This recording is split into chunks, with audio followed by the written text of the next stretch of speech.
Thanks for tuning into the second episode of Ask TBC, and today we have a question from Eileen. Eileen asks, I passed the CPA exam but still need my year of experience. How can I display this on my resume?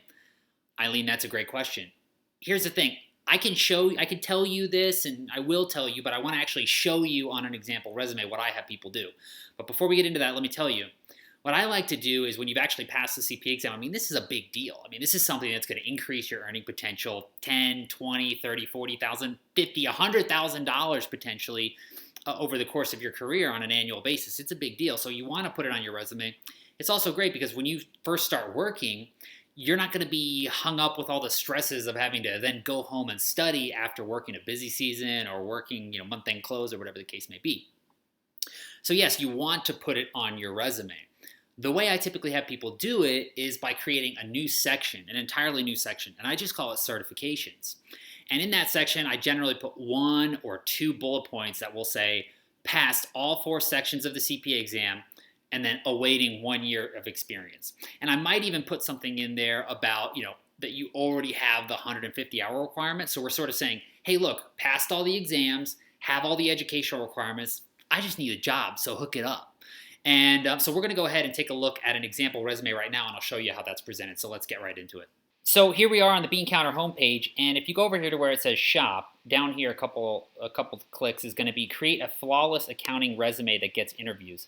The resume I'm about to show you is in this course. So if you're interested in the resume or you want to learn how to make a better resume, I recommend you check out this course. Now, for the resume that I'm going to show you, this is an example of a woman that I worked with. We personally sat down and worked on her resume. And, she had some challenges. As you can see here, she had some gap years where she literally, after graduating for 2 years, hadn't done anything, no work. All she did was pass the CPA exam. She did a little bit of personal travel. But I kid you not, we worked together on a resume, and she was able to get a job in 3 weeks. It's the same job anybody would have been able to get right out of university. But she did pass the CPA exam in these gap years, so that was sort of the one thing she had going for her. And I always try and put the resume together with things in terms of importance. So I always start with the objective because I want the company to know exactly, the position you're looking for, the title, audit associate, tax associate, company name, to know that this is a specific application to them. And for her, because of her story, the certification was the number one thing. A lot of times for people, it's their work experience. They've worked as an accounting intern. They've done an accounting internship. Some people, it's their GPA. It really depends. I don't recommend a specific order. It really depends on your story.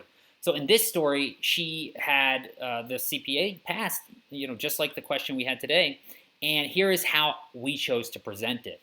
We had a section here called certifications, and we just put a little blurb, completed all 4 sections of the CPA exam in, and then the month. And what that showed is that, hey, yeah, she's got these gap years, but this person's CPA ready, obviously knows her stuff. And so let's go ahead and move to the next steps and hire this person. That's exactly what we did. Now, I would also consider, if you wanted to say something here and you wanted to put another row in here about how you had the 150 hours, you could do that as well. We decided not to do that. It was fairly clear based on the fact that, she had a lot of this educational experience in here. And so we went forward that way. So that's what I would do. I would create a new section on your resume that says certifications. I would put 1 or 2 lines, if you do bullet points on your resume, 1 or 2 bullet points, just to display that that's the case. And you have to think about your situation. Is this the most important thing do you have, or do you also have relevant work experience that's going to be even better, and you want to put that first, then education, then certifications? Look at your situation. Think about how important it is. But if you have passed all 4 sections of the exam, I'd certainly recommend creating a new section similar to this. I hope that helps. Thank you so much for watching this video. And hey, if you have any other questions, feel free to ask me in the comments, and I'll hopefully be able to do a video and help you out. Thanks so much for tuning in. I'll talk to you soon.